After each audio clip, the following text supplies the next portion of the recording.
outrageous. I didn't expect such a loud round of applause. Thank you very much, and welcome to Synergy Theater. Welcome to our excellent new space. And let's have a round of applause for Mr. Brian Matthews.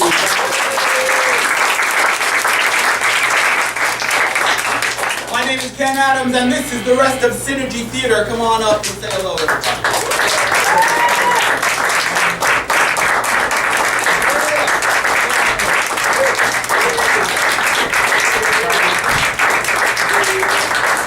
Ladies and gentlemen, today Spontaneous Combustion is very, very excited to offer our guest storyteller, Mr. Dennis Erokan.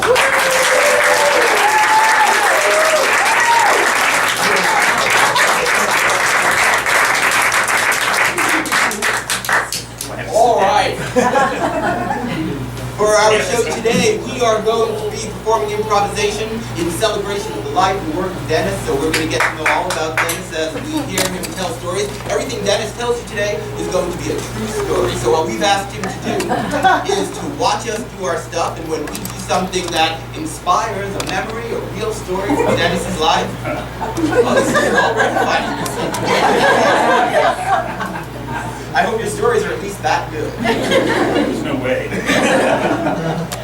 Dennis will ring that bell. Show everyone what the bell sounds like. Bam!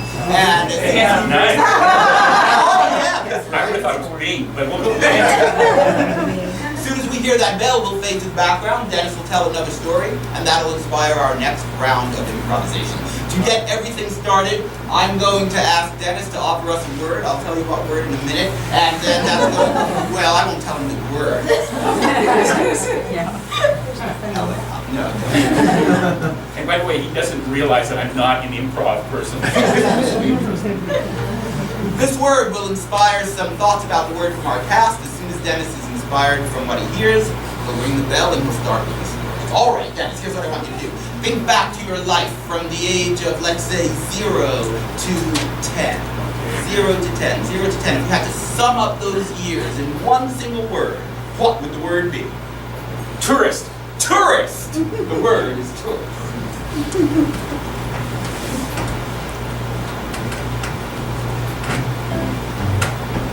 When I was about 20 years old, I went to England as an exchange student, or study abroad rather, and I had this massive backpack on my back, and it was about twice as big as I was, and I was walking through the airport, and if you just pushed me the wrong way, I would just fall back the other way.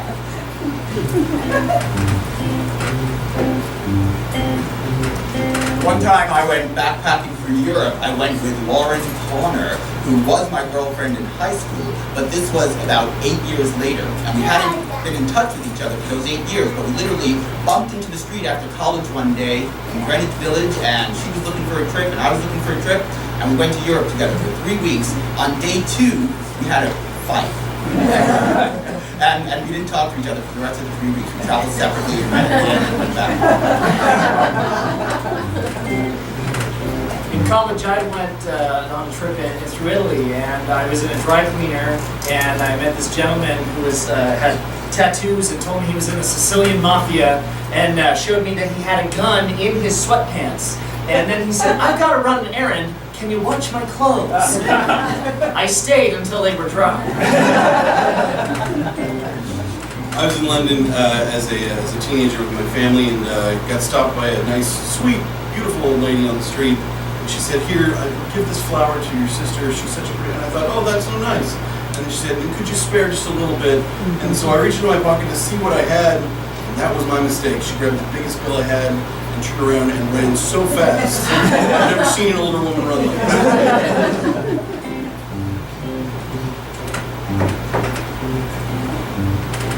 After I graduated from high school, my friend and I went to Hawaii, and we thought it would be really cool if we had English accents and told everybody we were from Manchester. So we did, and of course the people we tell go, "Oh my God, we are too! What's it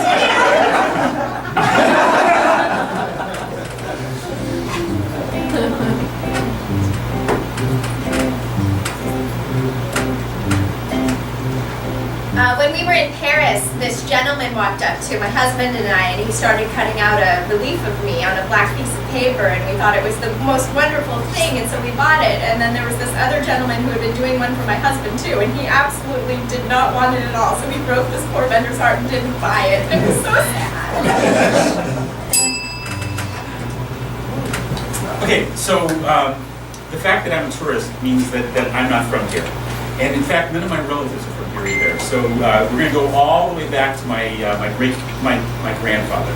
My grandfather was part of a set of 7 brothers from outside of some city in Greece. But anyhow, in some little town. And he and his brothers decided that they were going to go to the United States. And so they start walking out of the, and he's probably like 17, and one of his brothers is probably in his early 20s, down to somebody maybe 15, so maybe 17 or 18. But anyhow, they're leaving their village, and he looks up into a tree, and there in the tree is this 13-year-old girl who clearly loves him, and she looked at him so sad, and kind of just, well, sad, and he looks back at her and says, "I'll come back for you." And years later he did, and became my Hapu and Yaya. In other words, my grandfather and grandmother. And the great thing was they arrived in the United States, or he arrived in the United States with his brothers, and at Ellis Island, and they said, he pointed to the oldest brother and said, "What's your name?" Because they wanted a last name, and he didn't know what that meant, so he just said his nickname, which was Black John. So his name was Karajanis.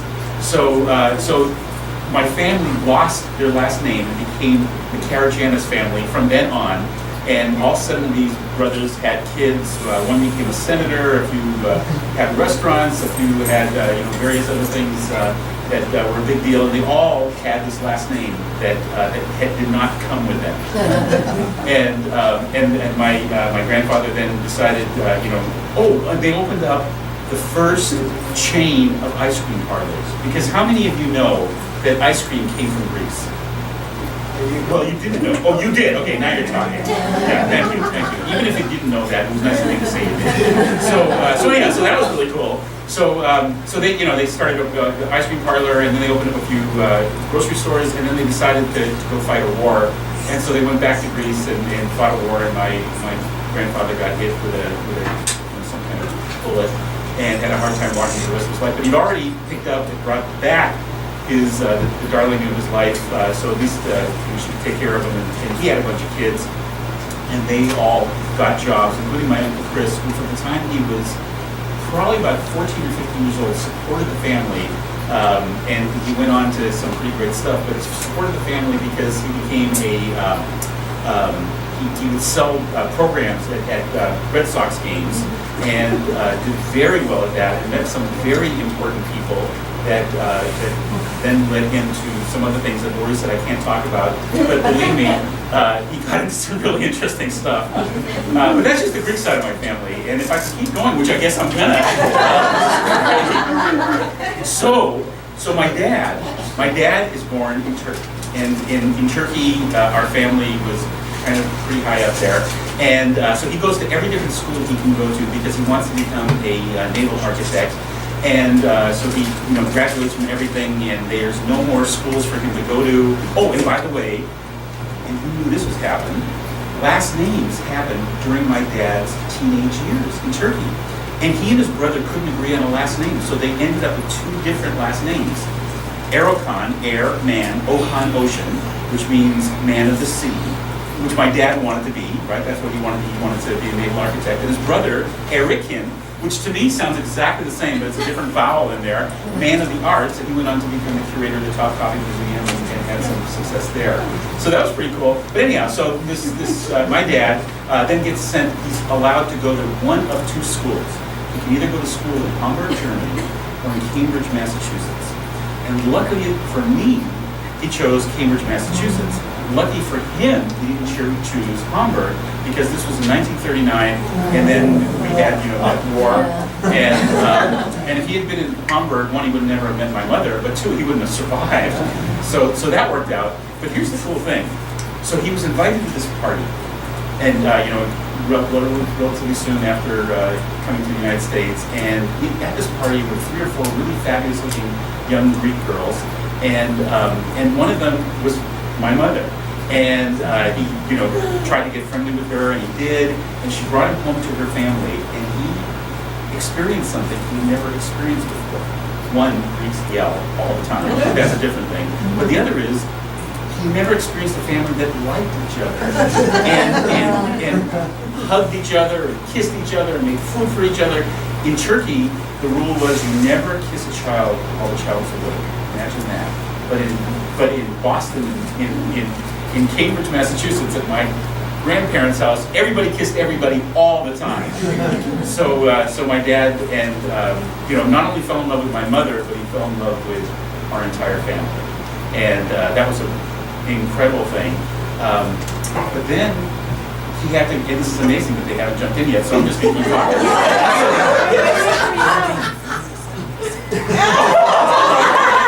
And I was thinking that I should sit down for a moment. I'll come back for you, Tony, but I have to replenish our supplies of cheese. Oh, I was hoping you'd replenish the supply of ice cream. I love ice cream. Ice cream? I've never heard of it. Oh, hey, are we shouting because we're Greek? I think so. I'm a Greek now. Oh, okay. Well, Tell me more about this ice cream. It sounds magical. it is very magical. You hold it in a brown thing, and it comes in a big like round thing, and then you take your little teeth and you. Let's practice together. Okay. Antiphanes! I'm leaving Greece! I'm going to America! Theodocles! Yes! No! I must! The tree-stalking girl is still there! She's been stalking me for years! I must escape! Why'd you have to go and do that for? My God, it looks like a ya-ya! You don't understand. I love you. I love you more than anyone I've ever met in my life. I can't hear you! I'm sorry. I said I love you more than I've ever loved anyone in my life. Antiphanes! Theodocles! What? Theodocles! What? My name is Antigone. It's nice to meet you. She's beautiful! Quick, my papoon! Would you like to get friendly with me and I can take you home to my parents? But you must only kiss me once I sleep! That can be arranged. Come! Jennifer, thank you so much for coming on this date with me. Sure. Yeah, and just look over there, this really nice thing. Oh my gosh. You're the love of my life, and it's so much fun. Jennifer! Hi. Hey. Chris. I'm in a tree! Oh God. Jennifer, you said you'd come back for me! Jennifer, I'm in a fallen tree! Oh my Still God. foliage it counts! not getting proposed to, are you? What an embarrassment of riches. Hey, Jennifer, I'm under the rock! I don't know who to choose. Choose the rock guy! I have a ring. But you know what? My dream has always been to marry somebody who would hide under a rock for me. It's going to be just so hard climbing a tree. What's that but hiding under a rock? You have to dig a hole and everything. Tree people suck! This is so great. Oh my gosh. John, I choose you. You are asking me to marry you, right? Okay. Babe, I've been meaning to talk with you about something that's really hard for me to bring up. Go on. The last week when we were at your house for Thanksgiving, your mom gave me a hug! It was so weird. It was like she put her arms around me like this, and she squeezed me. Yeah. We don't do that in my family. I didn't know what to do. I just stood there with my arms out in a panic. Oh, well, we're a loving family, you know? I've never seen my daughter-in-law. Boom, boom,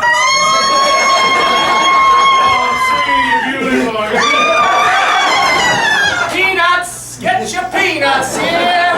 Get your peanuts or my family will starve! Seriously,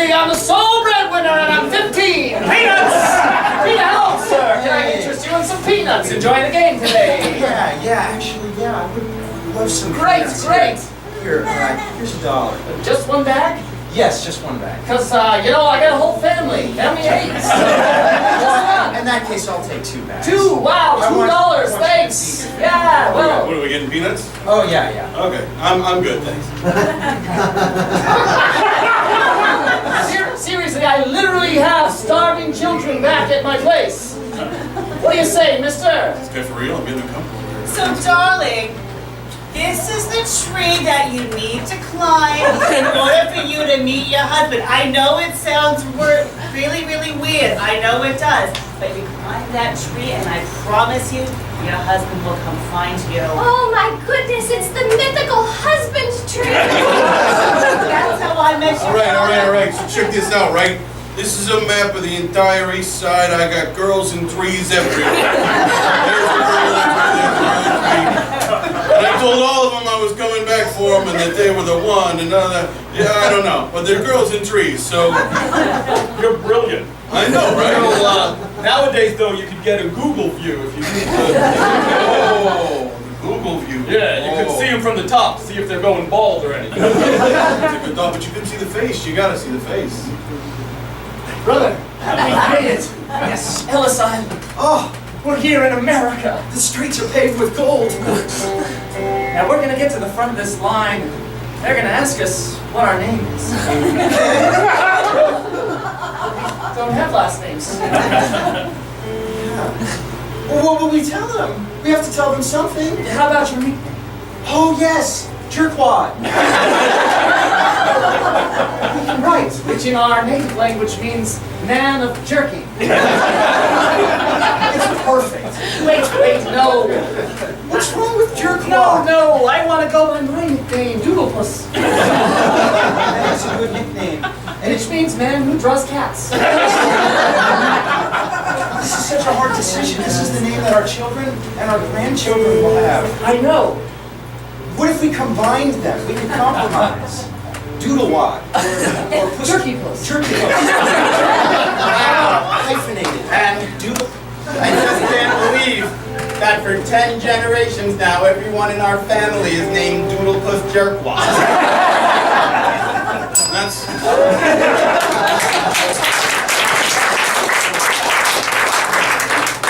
We're not done with names. We're not done with names. So my dad and my mom, after he graduates and after that war ends, etc., he has to go back to Turkey, and they get married and start in New Orleans. By the way, start the process of having me be born. And so I view New Orleans. Okay, that grossed out Lori, but so I hope New Orleans is a very important place in my life because that's where I began to exist.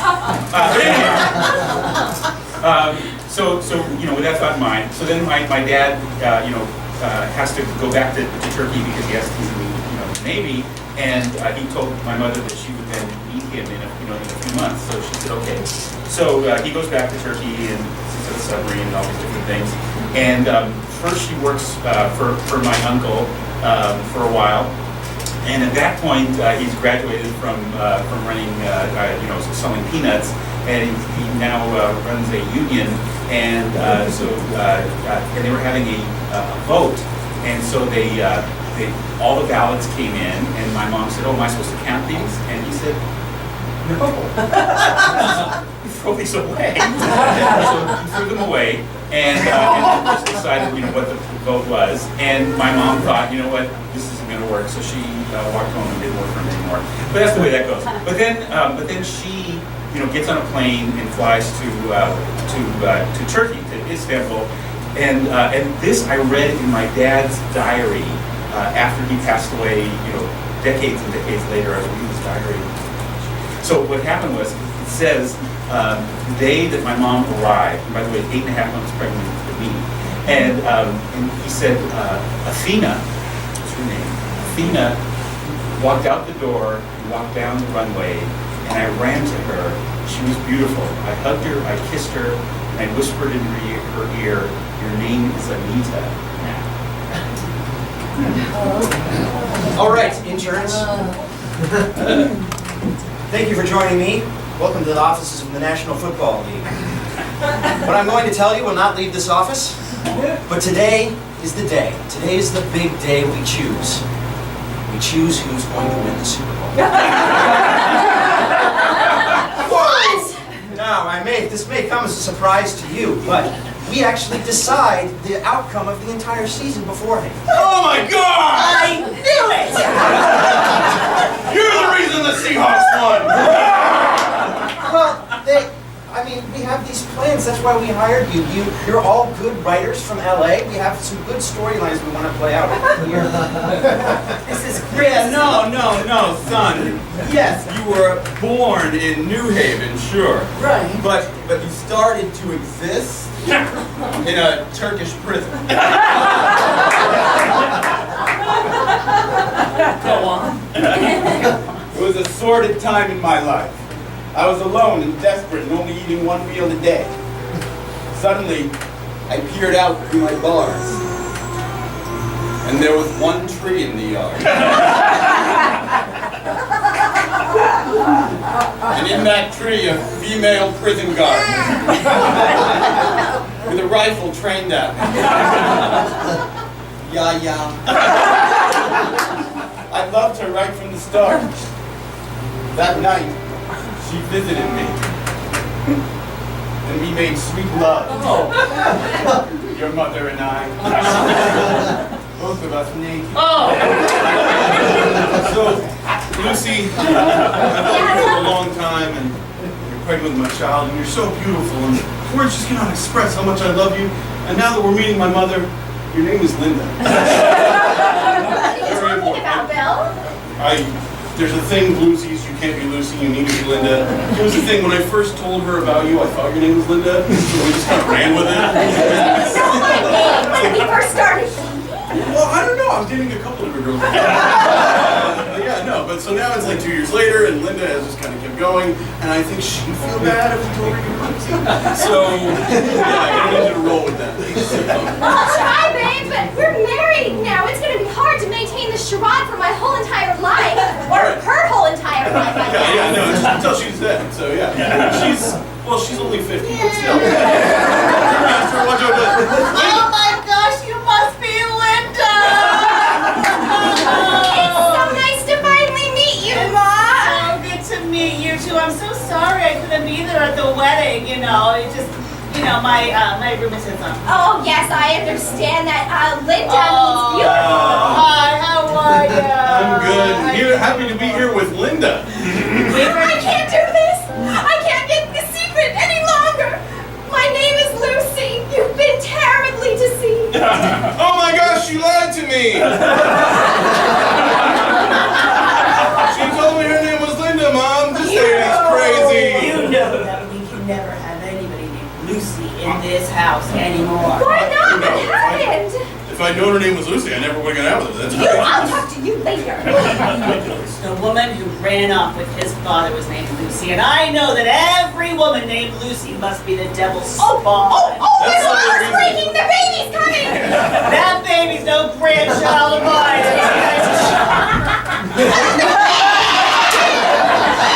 I tell you, the devil, look at the horse, hour after hour of heaving and heaving. So, Cindy, I've got a date with a really nice egg in Los Angeles tonight. Oh, you do? Are you gonna go for it? I think so. You're gonna get pregnant? I think so. She's a beautiful egg. I was looking at her profile on the egg website. Hey, listen, can I come with you? Well, maybe, but it's best man first. Until finally, spent and exhausted, bathed in grime and sweat, her gun smoldering in the holster, we did it again. That Turkish prison will always be a very special place to me, I guess. It was the best week and a half of my life. I'm so sorry. to conceive this baby in Texas. This baby has to be Texan through and through, babe. I cannot not have a kid that wasn't conceived in Texas. You know I'm terrified of Texas. You know, God, if you just get over the whole fear of gun things, this will all be fine. Well, it's not just guns, they have longhorn cattle there. You know how dangerous they are? And conservative people. You're not that bad. We could, I guess, go to Austin. Has to be Texan. You're married a Texan. Well, fine then. We can go? Sure, but we have to go to Austin. I suppose. My family will be so pleased. I'm so sorry for your parents, though. I know they're like totally liberal, you know, Massachusetts people. I might be terrified the whole time, but I think I can still make it work. I can get you through this. You just kind of look everybody in the eye. That's the key. You can't look down. So years later, I asked my dad, why did we move from Turkey? And he explained to me, he said that it turns out that it was against the law to be married to anyone of Greek descent if you were a officer in the Navy or the Army. And even though my mother had never even been to Greece in her life, it was against the law. And he said, but I said, so, but why, that's why, by the way, that's why